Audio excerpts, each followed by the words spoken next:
eu comecei a semana passada falando sobre o que o inimigo precisa para entrar na vida de uma pessoa. Eu disse que ele precisa de sujeira. Para entrar na vida de uma pessoa, o diabo precisa de pecado, precisa de sujeira. Hoje eu quero falar sobre como identificar um ataque do inimigo. Como é que eu posso olhar para alguma coisa na minha vida e saber, ter certeza que é o inimigo que está me atacando?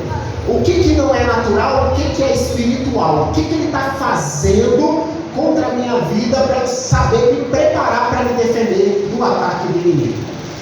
Muito bem. O inimigo ele usa de 3 tipos de prisões. Quantos tipos? 3. Vamos lá, Igreja Viva, quantos tipos? 3. Ele usa tentação, ele usa opressão e ele usa possessão. Vamos lá comigo? Diga comigo tentação. Diga comigo opressão. Diga comigo possessão. São 3 níveis. O primeiro ataque que ele tenta fazer contra uma vida é o ataque através da tentação. Abra comigo a sua Bíblia na Epístola de Tiago, capítulo 1. Tiago, capítulo 1.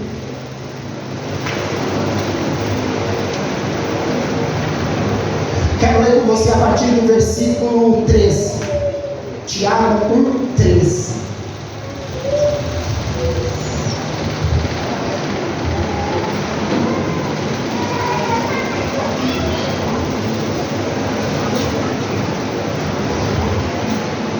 Tiago 1, 13.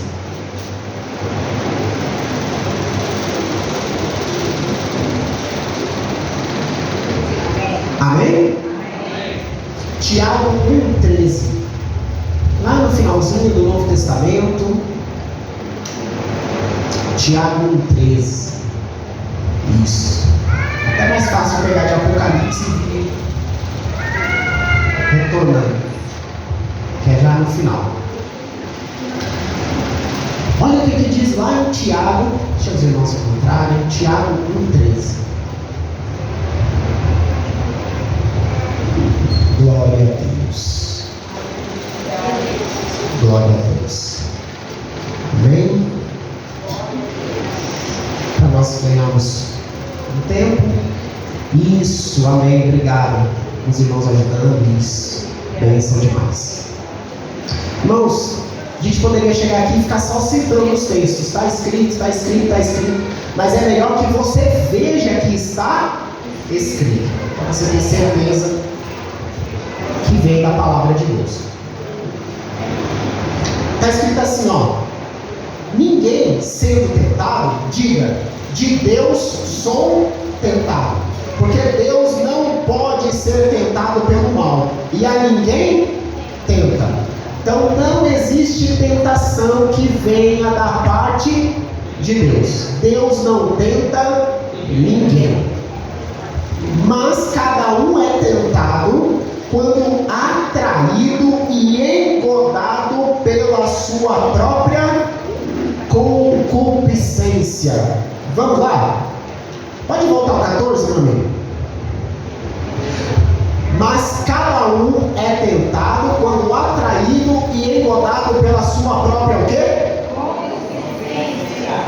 Pode passar o 15. Mas depois, havendo a concupiscência concebido, dá à luz o pecado, e o pecado sendo consumado gera a morte. O que Tiago está ensinando? O inimigo das nossas almas, ele é especialista em ser humano. Lá no Éden, ele conheceu o primeiro homem, Adão, e ele está todo esse tempo no mundo trabalhando com o ser humano, tentando destruir a vida do ser humano e levar o ser humano para o inferno. Gente, o inferno não foi feito para o ser humano. O inferno foi feito para Satanás e os demônios. Mas ele entra na vida de uma pessoa com uma intenção: destruir a vida da pessoa aqui e levar a pessoa depois para o inferno. Então, qual a primeira arma que ele usa? A arma da tentação. Como é que funciona a tentação? Ele sempre vai tentar te te atacar no ponto fraco, onde você sente fome, onde você sente necessidade, onde você precisa. É lá naquele ponto que ele vai tentar tocar. O que ele fez com Jesus lá em Mateus 4? Mateus 4 diz assim, que Jesus jejuou 40 dias e 40 noites, depois teve o quê? Fome. Teve o quê? Fome. Quando Jesus tem fome, o diabo vem, o que ele fala para Jesus? Se tu és o Filho de Deus, transforma essas pedras em? Por quê? Porque Jesus tinha jejuado 40 dias. Jesus estava com?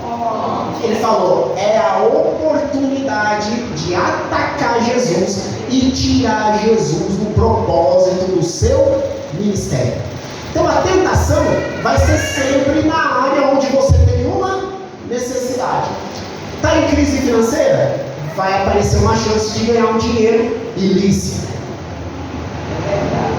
Está em crise no casamento? Vai aparecer uma terceira pessoa. Consegue perceber? Onde há uma necessidade, ele tenta usar para tirar.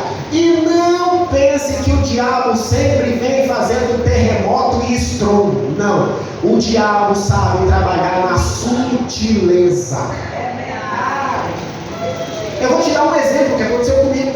E não tem tanto tempo assim. Na empresa eu fui chamado para uma reunião. No meio da reunião eu ouvi assim: Wilson, você é tão bom profissional, esse negócio de igreja vai acabar te atrapalhando. Nós temos planos profissionais para você. Então, deixe esse negócio de igreja, porque você vai poder se dedicar mais à carreira. Homem natural pensa o quê? Preciso de dinheiro, sou pai de família, preciso sustentar minha família, então o que eu vou fazer? Vou deixar a igreja para cuidar da minha família. Olha que piedoso, que bom homem. Visão espiritual é o quê? O diabo falando, quanto você quer pelo seu ministério?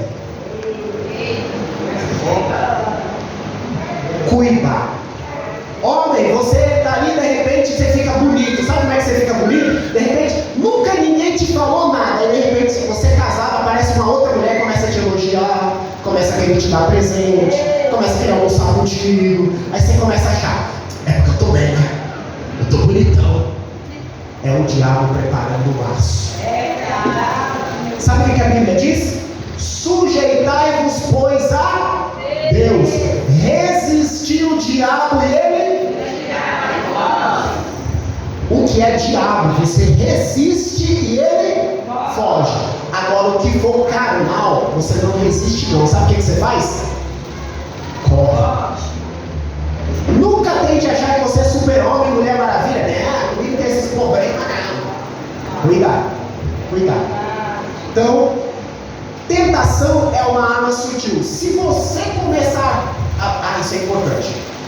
Tentação, ser tentado não é pecado. Diga comigo. Ser tentado não é pecado. Pecado é você ceder à tentação. Pecado é quando você aceita a recomendação do inimigo. Então eu vou fazer. Não é pecado. Ele começa com a tentação. Depois da tentação ele vai para o segundo nível, chamado de opressão. Diga comigo, opressão. Algumas pessoas que trabalham na área de libertação, alguns estudiosos também chamam de obsessão. Obsessão ou opressão é quando o diabo, ele não está dentro, mas ele está próximo da pessoa. E aqui ele já começa a exercer influência na vida da pessoa. Depois da opressão, se não tem um trabalho de libertação, vem um negócio chamado possessão. Possessão, o diabo não está longe, o diabo não está perto, o diabo está dentro. E eu quero que você entenda uma coisa. Toda vez que você vê uma manifestação demoníaca, o diabo, ele não tem interesse em ficar se manifestando à toa. Quando você vê uma manifestação demoníaca, é porque ele está perdendo terreno. Vou te dar um exemplo. Quem estava aqui no culto de domingo? O que a gente fez aqui na frente? Nós não fomos invocar o nome do Senhor? A presença de Deus não veio?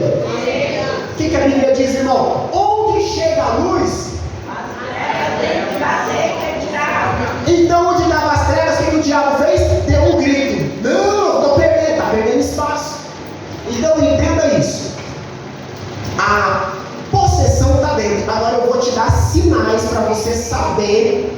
E aqui eu quero que você tenha mesmo um conhecimento geral. Eu não quero te passar muita teoria, não. Eu quero te passar a prática, para você identificar se está vivendo um ataque espiritual.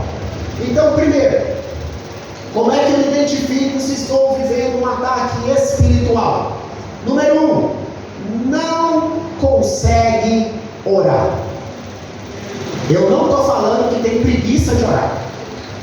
Eu estou falando que não consegue orar. Você tenta. Você dobra seu joelho e fala, eu vou orar. Mas quando você fala, eu vou orar, você começa a sentir calafrio, começa a sentir agonia, começa a ouvir vozes, começa a ver vulto, começa a ter uma opressão do inimigo. Para quê? Para você não orar. Outra maneira que eu identifico um ataque espiritual: se você não consegue ler a Bíblia. Irmão, eu não estou falando de preguiça de ler a Bíblia. Ah, pastor, eu acho chato ler a Bíblia. Não, eu estou falando de você que pega a Bíblia, começa a ler, daqui a pouco o seu olho começa a ficar pesado, dá sono, você não consegue entender nada. Você fica, meu Deus, o que está acontecendo? Você tenta de novo, você vai no horário que você não está com sono, abre a sua Bíblia e não consegue entender nada. Isso é um ataque demoníaco. Como é que eu identifico um ataque do inimigo? Você, fraqueza espiritual. Chega, você diz assim, ó, domingo eu vou para o culto 18 horas. Aí quando chega 4 horas, 4h30, você vai perdendo toda a vontade de vir para a igreja. Aí você começa, eu acho que eu não vou não. Não vou, eu não consigo, eu não quero, não vou, não vai. Depois das 8 horas da noite, quando o culto aqui já acabou, aí bate em você um arrependimento. Por que eu não vim para a igreja? Perdi tempo ficando em casa, não fazendo nada.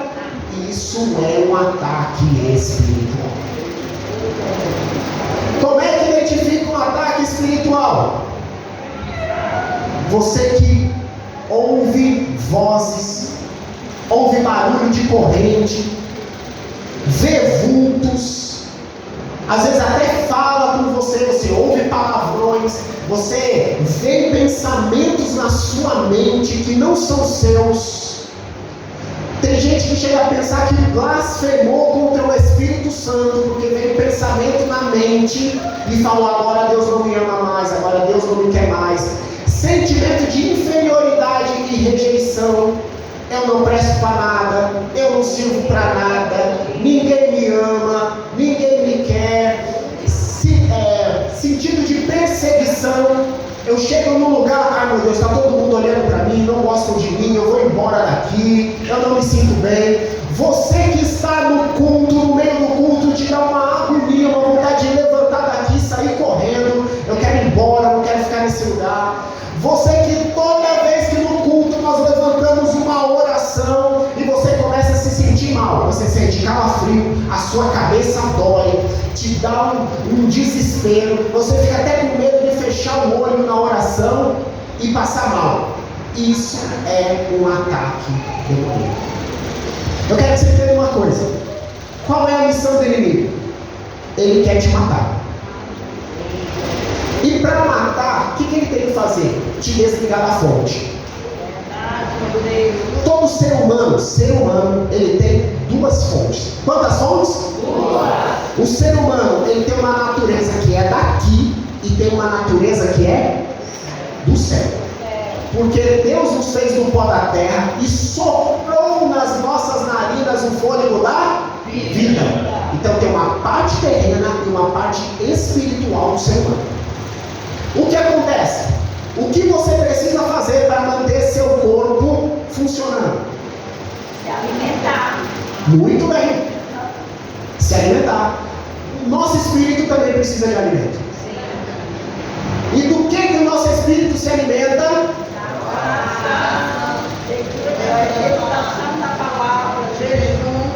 Oração, jejum, leitura da palavra. Nós chamamos isso de disciplinas espirituais. O que o inimigo vai tentar fazer? Cortar na nossa vida as disciplinas espirituais. Ele vai te convencer que você não precisa orar, ele vai te convencer que você não precisa ler a Bíblia, ele vai te convencer que você não pode jejuar. Quer ver só se você é liberto? Levanta o jejum. Tem gente que não consegue jejuar de jeito nenhum.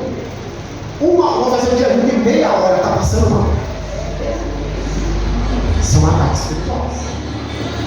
Como é que eu sei que estou passando por um ataque espiritual? Ataques sistêmicos em nossa vida. Como assim? Vou te dizer agora. Você que a sua vida financeira não rompe de jeito nenhum. Ganha dinheiro, do jeito que o dinheiro vem, ele vai. Do jeito que ele vem, ele vai. É tanta coisa que acontece que você fala, agora eu vou conseguir fazer alguma coisa. Quebra um trem, outro negócio, não sei o quê, chega uma cobrança não sei da onde que você não esperava. Acontece uma situação que você tem que ir embora. O dinheiro não rende na sua mão. Isso é um ataque espiritual. Mas eu tenho que fazer uma ressalva. Eu sempre digo aqui na igreja, quem quebra princípio por favor, meu amigo, coloca para mim Malaquias capítulo 3, versículo 6. Malaquias 3, 6. Porque eu, o Senhor, não mudo. Todo mundo junto. 1, 2, 3. Porque eu, o Senhor, não mudo. Parou. Quer dizer então que Deus me deu uma ordem lá atrás e falou, agora eu mudei de ideia. É assim que ele funciona? Não. Então está escrito aí, ó. Eu, Senhor, não mudo. Por isso vós, ó filhos de Jacó, não sois consumidos. Olha o 7. Desde os dias de vossos pais, vos desviastes dos meus estatutos, e não os guardastes. Tornai-vos para mim, e eu me tornarei para vós, diz o Senhor dos exércitos. Mas vós dizeis, em que havemos de tornar? 8. Roubará o homem a Deus? Todavia vós me roubais, e dizeis, em que te roubamos? Nos dízimos e nas? 9. Lê comigo.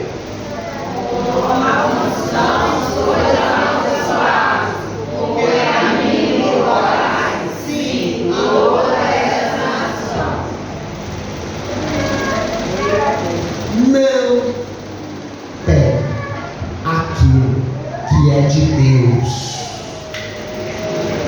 De novo, não pegue aquilo que é de Deus. Porque se você pega o que é de Deus, você está trazendo maldição para a sua vida financeira. Pastor, por que minha vida não dá certo? Minha vida financeira não rompe. Vamos sentar e conversar. E os dízimos? Pastor, não sobra. Já está aí a resposta. Quem disse que dízimo é sobra? Dízimo é primícia. O que você está fazendo? Trazendo maldição. Gente, a Bíblia fala assim, ó, dízimos e ofertas. A Bíblia não fala dízimo ou oferta. Porque cada um tem uma função específica. Eu vou só citar hoje, porque não é o assunto dízimo e oferta, senão a gente sai da visão. O dízimo tem uma função e a oferta tem outra função. Qual é a função do dízimo? A proteção de Deus às suas finanças. Quando você dizima, você traz a proteção de Deus às suas finanças.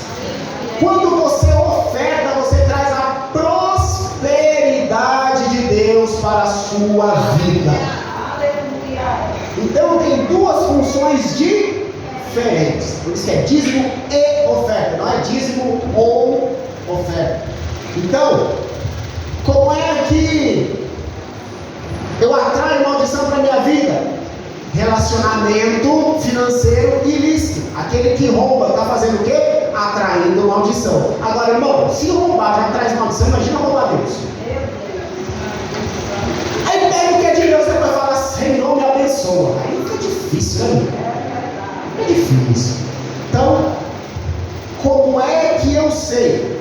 Doenças que os médicos não descobrem as causas. Você já foi no médico, já foi no outro médico, já foi no outro médico, já foi no outro médico, já bateu numa porta, já fez um tratamento. Um falou assim, tem um tratamento bom para você, você vai lá, faz o tratamento, não dá jeito. Vai no outro, o outro fala, não, eu tenho a solução para o seu caso, você faz, não dá jeito. Você vai no outro, não dá jeito. Isso é um indicativo de um ataque espiritual. Existem demônios que causam enfermidade nas pessoas. Gente, é normal. Às vezes você ora para uma pessoa, a pessoa manifesta, ele já pega a mão e leva onde ele está colocando a doença. Aí você fala, tira o que é teu, você vê ele tirando. Literalmente, você vê ele puxando daquela região, tirando o mal que ele colocou. Então, existe ataque nessa área, na área da saúde. Gente que quando vem para o culto dorme, ataque espiritual. E eu não estou falando de você que trabalhou o dia inteiro, você está cansado, acordou cedo, passou o dia correndo, aí chegou, sentou, deu sono. Isso é normal. O que não é normal é toda vez que você vem na igreja, você senta e dorme.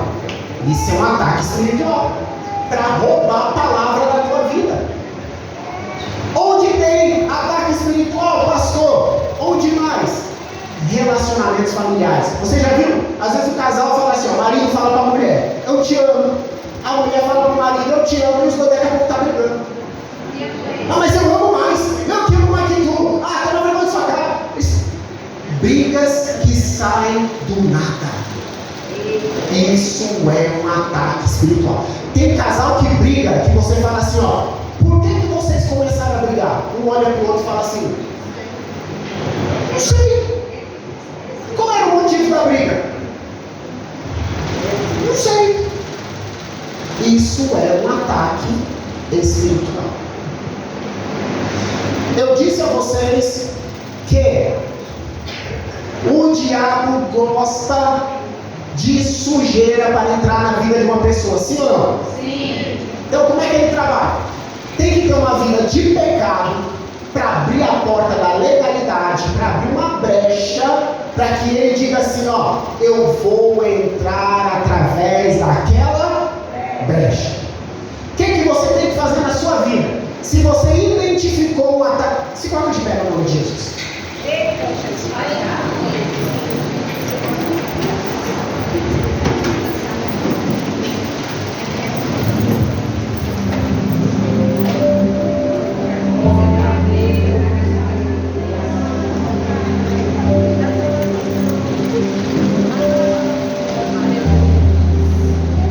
Eu preciso falar algo muito sério para vocês. Você não precisa ter medo do diabo. Jesus já venceu o diabo na cruz do Calvário.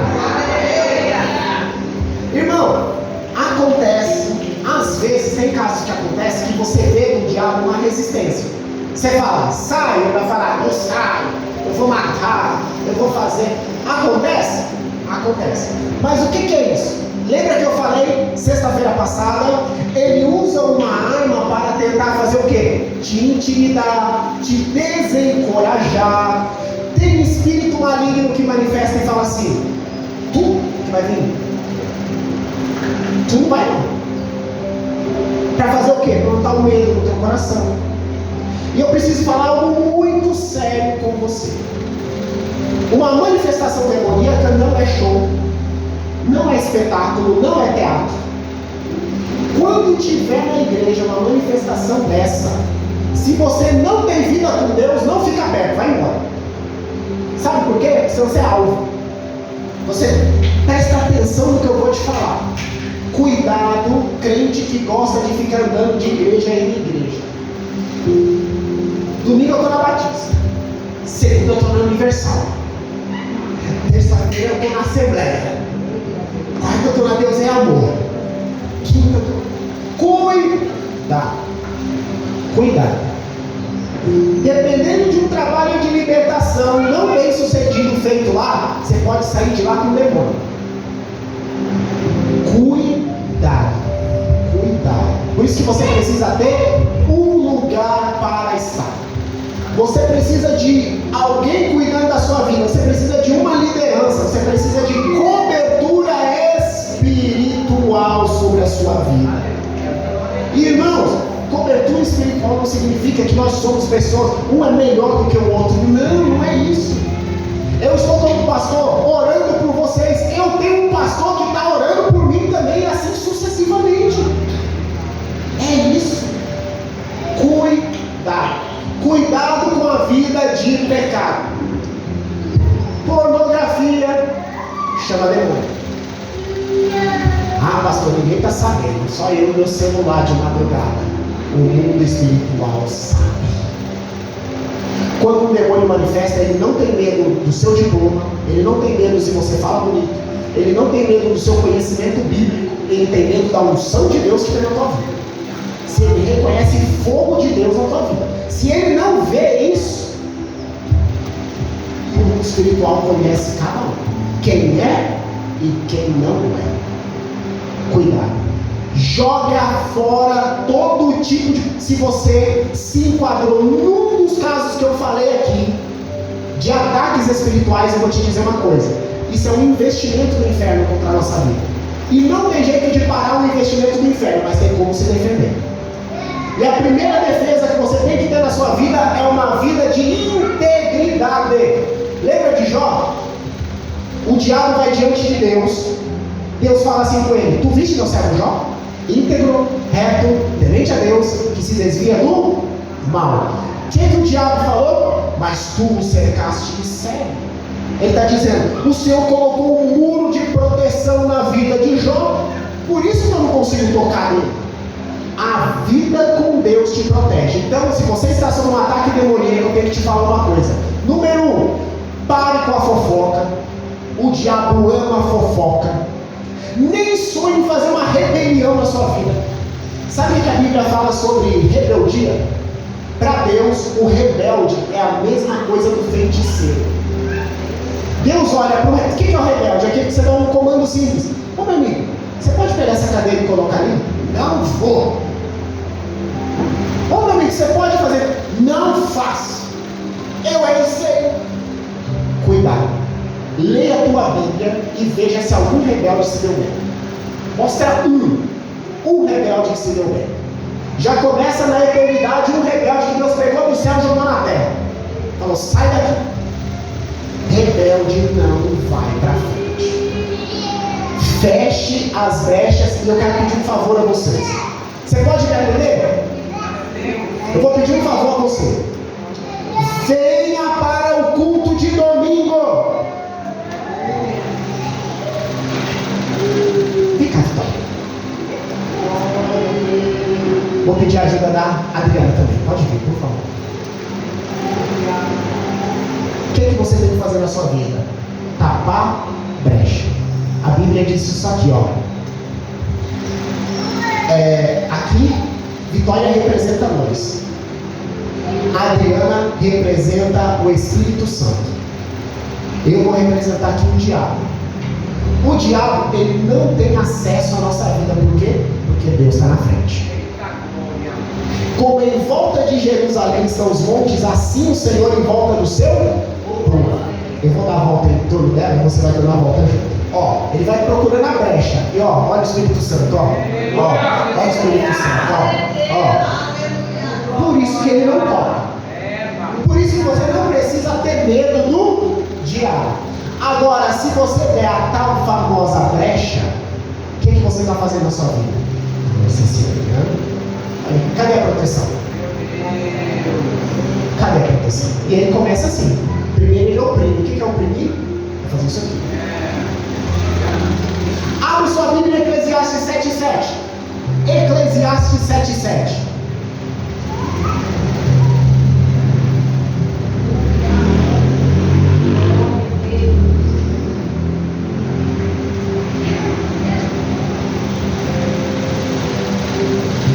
Olha o que está escrito em Eclesiastes 7:7.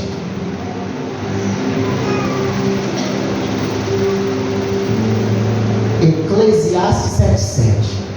Verdadeiramente que a opressão faria endoidecer até ao sábio. Sabe o que é isso aqui? Gente inteligente, centrada, que toma uma atitude de loucura, que as pessoas olham para ela e falam assim: como é que você fez uma doideira dessa na vida?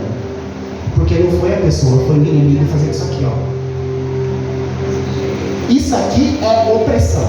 Possessão, ele não está mais do lado. Possessão, ele pula para dentro.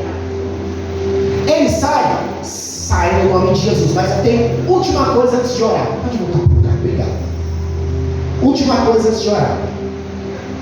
Vou ser o mais sincero e reto possível, porque João 8,32 diz assim: conhecereis a verdade vos libertará. Então, libertação você tem que trabalhar com verdade. Irmão, chegou, libertação, começou a falar mentira, para e deixa. Porque para ser liberto tem que ser com verdade. Eu vou falar uma coisa para você.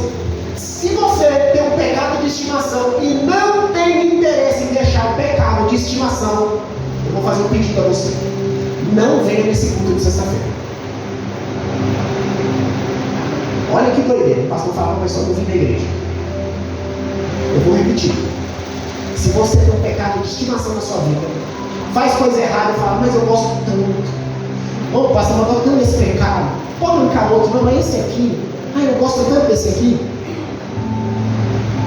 Se você não quer deixar o pecado, não venha nesse culto. Por quê?